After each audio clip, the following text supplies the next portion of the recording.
এই যে মন্ত্রিসভা, নতুন মন্ত্রিসভা, কি বার্তা দিতে চাচ্ছেন, আপনার কি মনে হয়? আমি আরো ডিপলি দেখি ব্যাপারগুলোকে। আসলে দুনিয়া অনেক স্পেশালাইজড হয়ে গেছে। আম বক্তৃতা দিয়ে কাজ হবে না। Someone must have special knowledge on particular issue.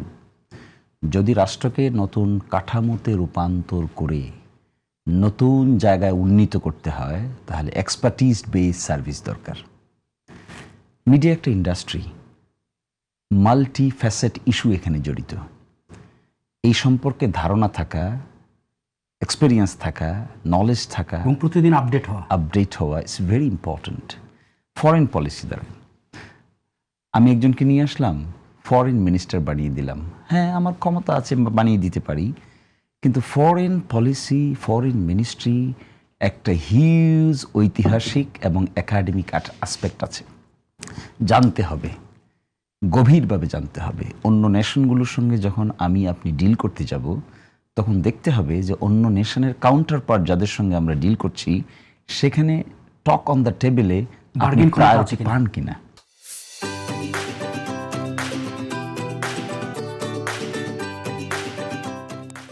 Priority আপনি কি করে পাবেন? এখানে কি জোর খাটানোর বিষয় আছে? না, আপনার নলেজ দিয়ে, আপনার অ্যাটিটিউড দিয়ে, আপনার ক্যাপাসিটি দিয়ে, আপনার সামর্থ্য দিয়ে যখন আপনি পারবেন, তখন আপনি দেশকে উচ্চকিত করতে পারবেন।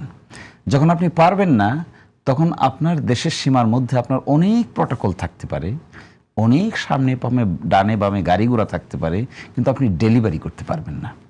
ডেলিভারি ইজ সামথিং ডিফারেন্ট, পদ ইজ সামথিং ডিফারেন্ট। উচ্চ চেয়ারে বসেও ডেলিভারি করা যায় না, নিম্ন চেয়ারে বসেও অনেক ডেলিভারি করা যায়। এটার নাম এক্সপার্টিজ। তো আমি এক্সপেক্ট করি, করতেই থাকবো। This expectation is our dream. We will be expecting day by day যে গভর্নমেন্টে যে যাকে যেখানে বসাবেন, তার মেইন পারপাস থাকতে হবে capacity to deliver, not only পদ। কে কোন দলের কোন পদে আছেন, কোন জায়গায় আছেন, তার চাইতেও বেশি কমিটমেন্ট টু দি পিপল। শেষ পর্যন্ত 20 কোটি মানুষের ভাগ্যের পরিবর্তনের সূচনা করতে না পারলে খুব দ্রুতই হতাশা ছড়িয়ে পড়বে। তো আমি মাননীয় প্রধানমন্ত্রীকে তার যে ব্যক্তিগত কিছু ডেলিভারি ক্যাপাসিটি তিনি দেখাচ্ছেন, আমরা এগুলোকে অ্যাপ্রিসিয়েট করি from the deepest core of our heart. At the same time শাখা প্রশাখা, মন্ত্রণালয়, অধিদপ্তর, বিভাগ, উপবিভাগ, ইনক্লুডিং জেলা লেভেলে যাদেরকে বসাচ্ছেন, আমাদের দৃষ্টিভঙ্গিটা যদি এরকম হয়, হু ক্যান ডেলিভার। অভ্যুত্থানের পরে তো প্রত্যাশার পারদ অনেক উপরে, সেটা মিট করতে পারাটাও, যেমন আমরা দেখেছি তো পৃথিবীর ইতিহাসে অনেক জনপ্রিয় নেতা অল্পতেই অনেক অজনপ্রিয় হয়ে গেছে। ইতিহাসে এরকম বহু এক্সাম্পল আছে। তো সেই জায়গাগুলো থেকে আমাদের এক্সপেকটেশনের লেভেলটা থাকবে always look into the capacity to deliver. এবং এই ক্ষেত্রে কি হওয়া উচিত? আমি মনে করি মিডিয়া লাইন দেখভাল করার মতো এক্সপেরিয়েন্স আছে, নলেজ আছে, মাইনুটলি ডিটেল ধারণা আছে, সমস্যাগুলো সম্পর্কে ওয়াকিবহাল, সম্ভাবনা সম্পর্কে সম্যক জ্ঞাত, এই ধরনের মানুষকে যদি সংশ্লিষ্ট জায়গায় বসানো যায়, পারহ্যাপস ইন আওয়ার আন্ডারস্ট্যান্ডিং ওই ইন্ডাস্ট্রিগুলো ভালো চলবে। অ্যাট দ্য সেম টাইম কিছু কিছু এক্সেপশনাল লোক থাকে, অল্পতেই কোপ করে যায়, অল্পতেই জেনে যায়, অল্পতেই বিষয়গুলোকে মানিয়ে নিতে পারে। এই ধরনের ক্যারিশম্যাটিক লোক যারা আছেন, তাদের ডিপার্টমেন্ট পরিবর্তন হওয়ার মধ্যে খুব বেশি অসুবিধা হয় না। কিন্তু যাদের এক্সপিরিয়েন্স অতীতে থাকে, তারা অপেক্ষাকৃত দ্রুত সময়ে এই ইন্ডাস্ট্রিটাকে ডেভেলপ করতে পারেন। 5 বছর সময় এই কথা ঠিক, কিন্তু 6 মাস সময়ের ভিতরে তারা যদি কোপ করে ফেলতে পারেন, তাহলে বাকি 4.5 বছর স্মুথলি ফাংশন করতে পারবেন। তো আমার কথাটা হলো, yes, it is the prerogative of the prime minister. He can hire, he can fire. ওনার টিমে উনি কাকে নিবেন, কাকে নিবেন না, এটা আমার আপনার বিচার্য বিষয় নয়, এটা ওনারই বিচার্য বিষয়।